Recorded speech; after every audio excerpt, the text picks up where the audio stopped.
Bienvenue dans cette formation sur les rapports de paye. Nous allons voir comment créer un rapport personnalisable et comment le définir par défaut.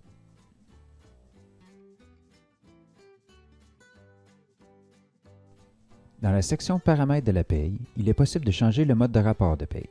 Par défaut, il est à standard.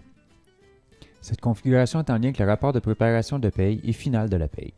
Allons dans une période de paye où le rapport est déjà existant et cliquons sur Liste des payes. Ceci est le rapport habituel, le rapport standard. Je vais laisser cet onglet ouvert et retourner sur le précédent. Je vais dans la configuration des rapports de paye et je vais choisir sur mesure.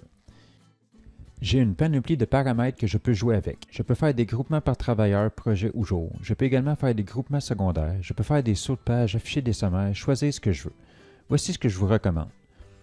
Générez votre rapport de paye et gardez cet onglet ouvert. Dans un autre onglet, allez faire les modifications et sauvegarder.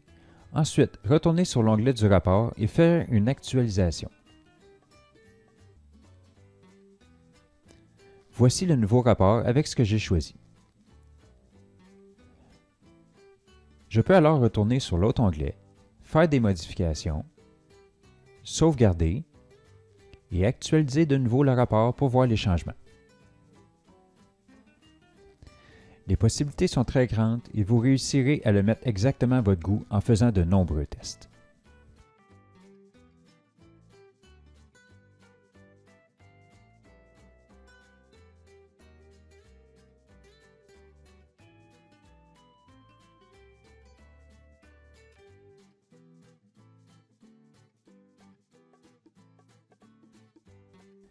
Il est également possible de créer des rapports sur mesure et d'en conserver les configurations. Dans la section Paramètres des ressources humaines, nous allons dans la section Rapports.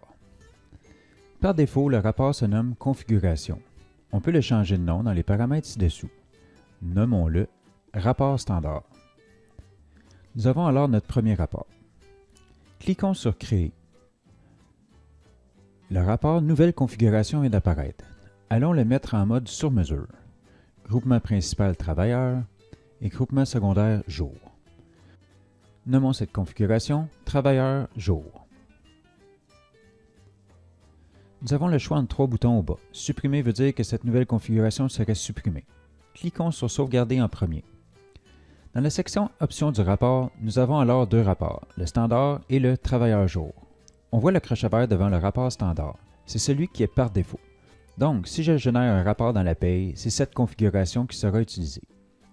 Cliquons sur Travailleur jour et allons le définir par défaut. Retournons en haut. C'est maintenant le Travailleur jour qui sera utilisé pour faire les rapports dans la paye. Il est donc possible d'en créer autant que vous le voulez, les sauvegarder et en quelques clics faire en sorte de sélectionner la bonne configuration par défaut pour vos rapports de paye.